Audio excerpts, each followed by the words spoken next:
states that we thought we were definitely going to win, North Carolina, when you put them in, Florida, when you put those in, we had 260 electoral votes. And then the race was really going to be decided about Pennsylvania, Michigan, Wisconsin. And we thought these two had better shots, that when we sent Donald Trump into those states, because our polls were so close, we thought we could win. And Brad Parscale, who did a great job for the digital part of the campaign, we spoke on Sunday night. He had analytics on these battleground states for the United States, and he's saying we're going to win, because when he looked at the composition of the electorate, it looked good for us. And I said we still got to win the turnout on Tuesday. And when you think about it, we won Michigan by about 10,000 votes, Wisconsin by 22,000 votes, Pennsylvania by almost just under 70,000 votes. 100,000 votes the other way, we could have lost this election. And states that were in play that we thought we could win: New Hampshire, Minnesota. right, but also we were looking at Nevada and Colorado, which is why when on election day, when all of a sudden we're up 100,000 votes in Florida and they're not calling it, and we're up in Georgia by a few points and they're not calling it, we ended up winning by 5 points, and we're up in North Carolina and they're not calling it. The media was hoping to affect the votes here in Colorado and Nevada to help Hillary.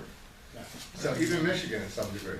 So it's like if they called, because Virginia, as soon as she went up by a couple thousand, they called Virginia. And we thought we were going to lose Virginia, because the last reporting in Virginia comes out of Fairfax County, which is 10% of the statewide vote, which would be, she would beat us up there 60-40. So, you know, I could see them projecting that. But then you couldn't understand why you're holding out these states. And if anybody thinks the media is unbiased with the exit polls, don't believe it. So, and you can see that there's actually one when I ran this list, it was still up for grabs, but that's red too. And the whole strategy was So is Arizona.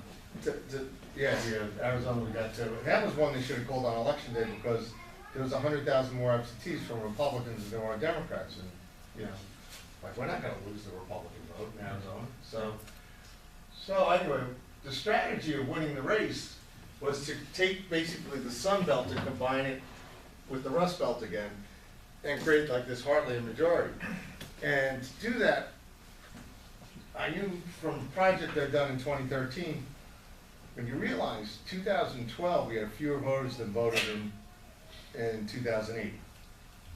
We did surveys for a client of Virginia, Ohio, and Florida, the key electoral states that Romney lost that a Republican needs to win.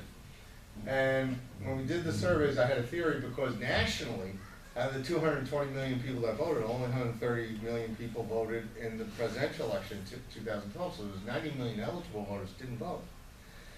That's a lot of people. So who are they? So we actually did surveys. We ran the lists in those 3 states, and people voted in 2008, 2010, but didn't vote in 2012. Did not vote in 2012, but still existed and were voters there.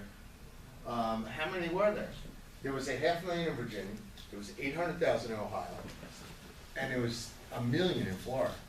More than enough that could have turned those states. Well, who were they? When we did the surveys, they were independents or Republicans. They were mostly women, 6 out of 10 women. But they were overwhelmingly working class. They made less than $60,000 a year in the household, and these are the types of people that are one paycheck away from disaster. They miss a paycheck, they're not going to be able to make their rent, pay their bills. They are, car breaks down, they don't know where they're going to get the money. They got their credit cards maxed. Ironically, they're the ones worried about their health care losing it, they're worried about losing their job.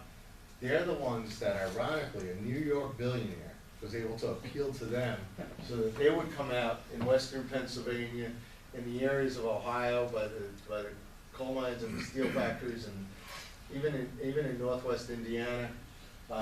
They're the carrier employees. They're the ones who were worried about losing their jobs. Wisconsin, they were the ones that were motivating to come out, and they really didn't come out from the suburbs as much as from the exurbs. Part of those states where where they work in agriculture, where they work in manufacturing, those are the ones that Donald Trump was able to motivate and get out and change the turnout. This is the Senate race. You see there were 8 toss-ups at the time. Donald Trump, a lot of people were afraid he was gonna, there were Republicans in Washington saying he was gonna drag his son across the Senate. I went to a meeting of the Republican pollsters at the NRCC in September, and I was afraid they were gonna say, oh, you know, if Trump loses, we need to run on checkered balance, etc. No, they didn't say that. Surprisingly, they agreed with me. Trump was basically a floor, where the more votes he got, our candidate stood on his shoulders and got elected and re-elected. And that's what happened in the Senate. Had Toomey, the Trump vote, one in Pennsylvania. You've got Ron Johnson in Wisconsin, he was able to win. You got Burr in North Carolina, he was able to win. All these candidates that were supposed to be in trouble, we ended up winning. At a time where out of the 34 Senate seats up, only 10 were Democrats. And we really couldn't get them. So 24 of our guys were up. Right. And if they were ever going to get us, by the way, 2 years from now, it's the opposite. Right. 24 Democrats are up, and you got only 10 Republicans up, and 10 Democrats that are up 2 years from now are in states that Trump won. So we could actually increase the Senate. So this is good. So with, as Larry mentioned, Lawrence, as he mentioned, with the win in Louisiana, we've got 52 Senate seats. So that's really important to be able to get things passed. And you see that. This is the House. Which one? In spite of the fact that their presidential race was pretty volatile, there were only 21 real toss-ups in play. And the Republicans, we've only lost, I think, six.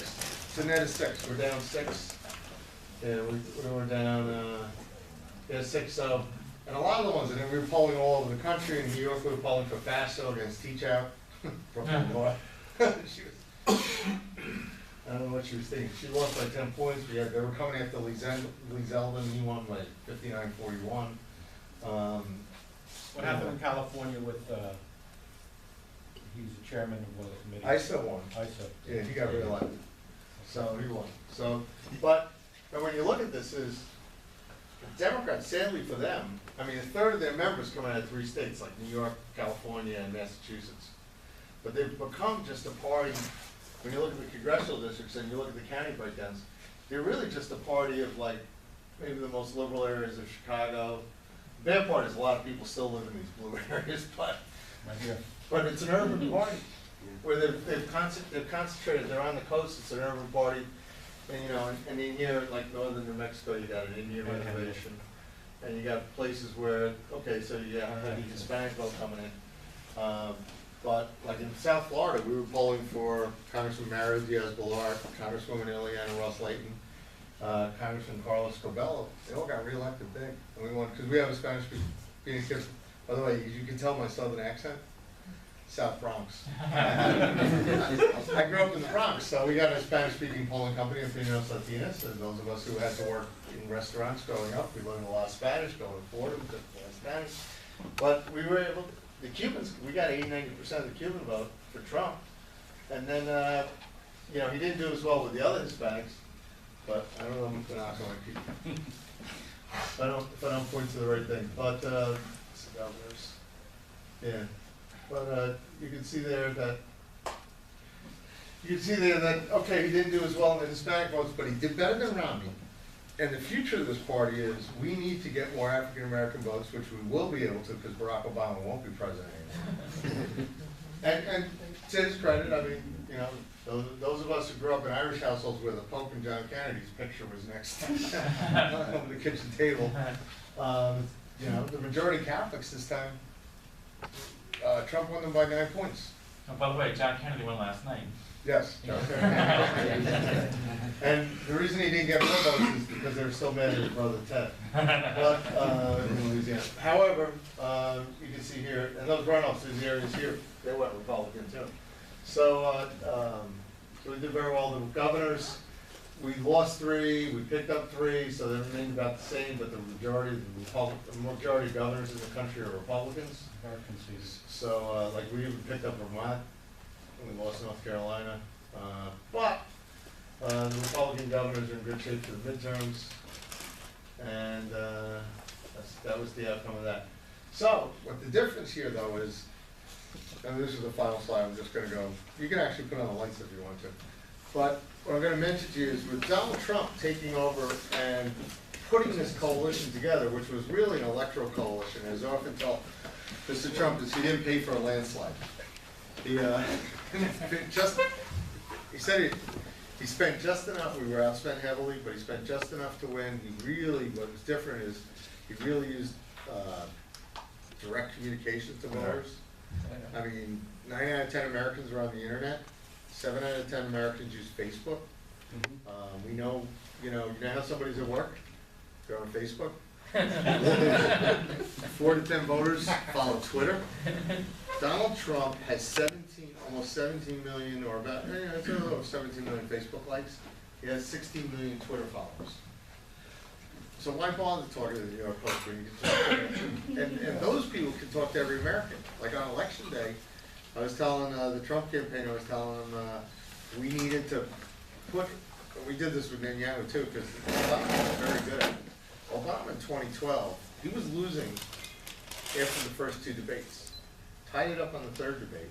Didn't go ahead in the polls till Sunday of the election, right before the election. And then on election day, he had 1 million people. He had 17 million Facebook followers. He had 1 million people open up their Facebook addresses to the contacts. And the average person on Facebook is a 50-year-old woman with 300 friends. So when a candidate makes a mistake in Indiana, it finds its way helping Obama in Northern Virginia. And the reason is because of activity. Donald Trump understood that. And he did an exceptional job getting to those voters that way. So, but the bottom line is, when you look at the coalition of how he won, well, we saw that picture. When you look at the coalition of how he won, Republican Party, if we do things right, if we grow the economy, if we strengthen national security, if we do the things that give people control of their lives again, fix the health care for them, if we do that, he's got a coalition where basically he's realigned the heartland of the country back to the Republican Party, where the Sun Belt is now running with the Rust Belt again. It's united against Washington and the elites on the coast. We can get into more suburban vote if the economy grows, if people are feeling more secure in their lives. We can take our Republican majority and make it more permanent. We can make our Senate majority more permanent. We can make our governors, and we control out of the 99 legislatures, we control most of them in the country. So there's a grassroots majority in the midterm where a lower turnout actually gets stronger for us. We can have enormous success and build a majority coalition, the kind that Nixon and Reagan had, where the working class is reconnected with the Republican Party and win even bigger 4 years from now. Maybe even we'll put New York really in play. But that's what's at stake. But it's critical that actually he puts policies together that grow the economy again, that strengthen us in terms of national security again, and that actually gives control, people feeling good that things are going well in their life and the right track moves up versus the wrong direction. So there's enormous potential here, but this year becomes critical to actually start putting those policies in place. And those of us who were doing this for a living when Reagan was president and remembers what the first 2 years were like, but we didn't lose it. We actually gained a Senate seat in '82. We lost 26 House seats.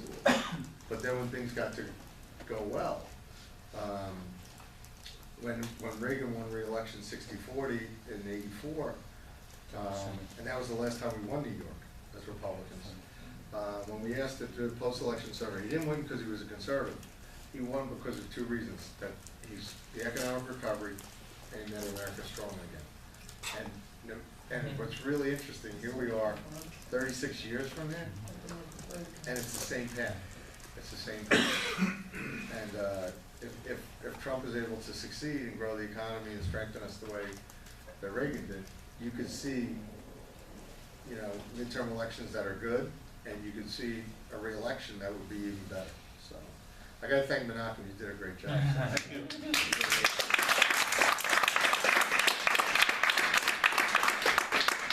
This gentleman in the back there. Understanding the demographics of the country and the way things have changed the last number of generations, I was curious, just thinking, I wonder how President Reagan wasn't able to take back the House under his leadership. And not only that, it leads me to the 2020 census, which will change the electoral vote in certain states. I don't know if California will be gaining more House seats. How could that make the 2020 census, and also governorships, Republicans control approximately, what, 31, 32 out of 50? How could that change things? Well, when you go back to when Reagan was president, you gotta realize that the Democrats had a coalition in Congress that was in place since the New Deal. Yes. And they controlled the governorships and state legislatures that gerrymandered those districts. When we'd elect somebody new, all of a sudden, you know, if you got elected in 80, you were lucky to get through 90 because they were cutting the lines again on you. I mean, when I did Bob Turner's race, the special out here in 2011, Yes, I voted for him. well, good. Only once. 2012. That's correct. 2012, they cut him out. So this time around, we control the apparatus, Yes. which is really hard for the Democrats to take over the House. But still, you need a message and you need results. And the difference is generationally. Back then, you had Reagan Democrats. Now, if you're in a southern state, and after Reagan, Bush, Clinton, Bush again, and President Obama, and you haven't switched to being a Republican, and you're still a Democrat, like a white Democrat, we're not getting your vote. However, I worked for the Governor Deal in Georgia. 2 years out from his reelection, we made the key group that we were going after votes, African Americans. Georgia's 30% African American. They were gonna beat us by holding us to 5% of the African American vote. We went after them because we found out that 30% of Georgia African Americans called themselves conservatives. They're more likely to be Christians, they're more likely to be tied to the military, law enforcement, middle class, and favored charter schools. So 2 years before his reelection campaign, the governor passed an amendment in the Georgia Constitution that you can open a charter school anywhere in Georgia. And you know, to avoid, and we were running against Jimmy Carter's grandson, so Jason Carter, where if I'd lost, I would have lost my Reagan. 47% guy. But, He's the one that recorded, I think, Romney's talking about. But he was against charter schools and he was against Hope scholarships, and we ran, and it's like, we got 11% of the African American vote, and our lieutenant governor, Casey Cagle, has been out there on vocation schools and reducing, plus we also did criminal justice reform, where nonviolent criminals who are in jail, we were like, they don't need to be in jail, we need to get them in drug treatment, stuff like that, so they reduced the prison population, you know, but kept the violent guys in. But the point of it is, Governor Deal had a record to run on like that, and his lieutenant governor ran against an African American woman, got 20% of the African American vote. Wow.